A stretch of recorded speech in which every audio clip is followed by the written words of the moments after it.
Referee no fair, জালিম জুলম।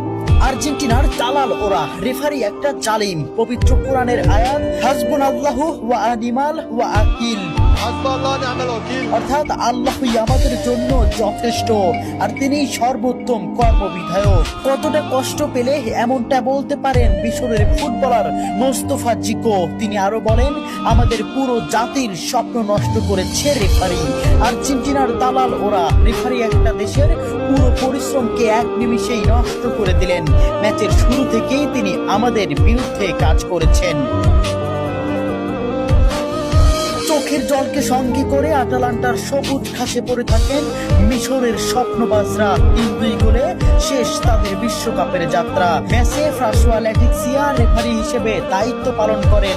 মিশরের একটি গোল বাতিলের পাশাপাশি ম্যাচের শেষ মুহূর্তে মোহাম্মদ সালার একটি ট্যাকেলও এড়িয়ে যান তিনি। দেখার প্রয়োজনও করেননি VAR।